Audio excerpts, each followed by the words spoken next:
What is nonconformity in ISO 9001? Every quality management system will eventually face situations where things do not go as planned. Products fail inspection, processes deviate from procedures, or customer complaints reveal a gap. ISO 9001 calls these situations nonconformities, and Clause 10.2 defines how organizations must respond. In the next few minutes, we explore what nonconformity means, how corrective action works, and why root cause analysis is the key to preventing recurrence. Let us start by understanding what nonconformity means in the context of ISO 9001 and why it is a normal and expected part of any quality management system. Clause 10.2 of ISO 9001 defines a structured approach to handling nonconformities. Here are the 5 steps organizations are expected to follow. The first step when a nonconformity occurs is to react. We need to take immediate action to control the situation, contain the impact, and prevent the nonconforming output from reaching the customer. This might mean quarantining defective products, stopping a process, or escalating to the responsible manager. The goal at this stage is damage limitation, not root cause analysis. Once the situation is under control, we correct the nonconformity. Correction means fixing the immediate problem and dealing with its consequences. If a batch of products failed inspection, correction might involve reworking, scrapping, or replacing those items. Correction addresses the symptom, but it does not address the underlying cause, which is why the next step is essential. We then determine the root cause by analyzing why the nonconformity occurred in the first place. This is where tools like the 5 whys, fishbone diagrams, and fault tree analysis become valuable.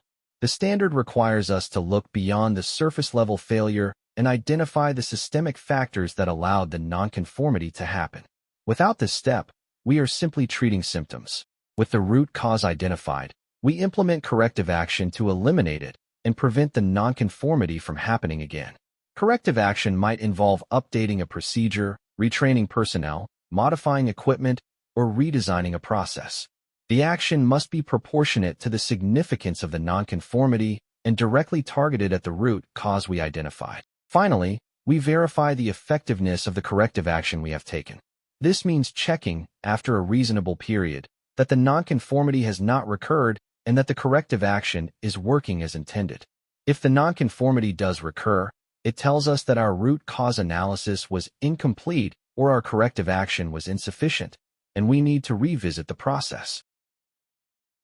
4 essential terms that every quality professional needs to understand when managing nonconformities. A nonconformity is defined as the non-fulfillment of a requirement. In practical terms, it means something has deviated from what was specified, expected, or required. That requirement might come from the quality management system itself, from a customer specification, from a regulatory obligation, or from the ISO 9001 standard. Nonconformities can be minor or major, and they can occur in any process, product, or service within the scope of the QMS. Corrective action is the action we take to eliminate the root cause of a detected nonconformity and prevent it from happening again. It is important to distinguish corrective action from correction. Correction fixes the immediate problem, while corrective action addresses the underlying cause. Without corrective action, we find ourselves dealing with the same failures repeatedly, which wastes resources and erodes customer confidence. Root cause analysis is the systematic investigation we conduct to identify the fundamental reason why a nonconformity occurred. Common methods include the 5 whys technique, fishbone or Ishikawa diagrams, and fault tree analysis. The goal is to move beyond surface-level symptoms and uncover the process, system, or behavioral factors that allowed the failure to happen. Effective root cause analysis is the foundation of effective corrective action.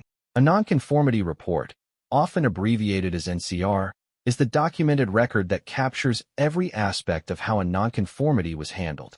It typically includes a description of the nonconformity, the immediate actions taken, the root cause analysis findings, the corrective actions implemented, and the results of effectiveness verification. NCRs provide the documented evidence that ISO 9001 requires and create a knowledge base that helps organizations learn from their failures. Now let us look at how to manage nonconformities effectively in practice. with approaches that go beyond simply filling in forms. Effective nonconformity management requires more than compliance with the clause. Here are 4 practical approaches that strengthen the process. The most important factor in effective nonconformity management is culture. We need to create an environment where people feel safe reporting problems without fear of blame or punishment. If employees hide nonconformities because they expect negative consequences, the organization loses visibility of its real quality performance. A blame-free reporting culture means issues surface early, when they are cheaper and easier to resolve. Individual nonconformity reports are valuable, but the real power comes from analyzing trends and patterns across multiple NCRs. When we look at nonconformities collectively, we can identify systemic issues that no single report would reveal. Perhaps the same type of failure keeps occurring in a particular process, or nonconformities cluster around a specific supplier or shift pattern. Trending transforms reactive problem-solving into proactive prevention. Not every nonconformity warrants the same level of investigation and corrective action. We need to ensure our response is proportionate to the risk and significance of the failure. A minor documentation error does not require the same depth of root cause analysis as a product safety failure. By calibrating our response appropriately, we focus resources where they deliver the greatest benefit and avoid burdening the organization with disproportionate corrective action. Nonconformity data should be a standing agenda item in management reviews. When top management regularly reviews NCR trends, root cause patterns, and corrective action effectiveness, it demonstrates leadership commitment to quality and ensures that systemic issues receive the attention and resources they need. Management review is where nonconformity data connects to strategic decision-making and continual improvement. Let us close with the 4 most important points about nonconformity in ISO 9001. To master ISO 9001 and prepare for the 2026 revision, enroll in the full course. Link in the description. Thank you for watching. If you found this helpful, please like and subscribe. See you in the next video.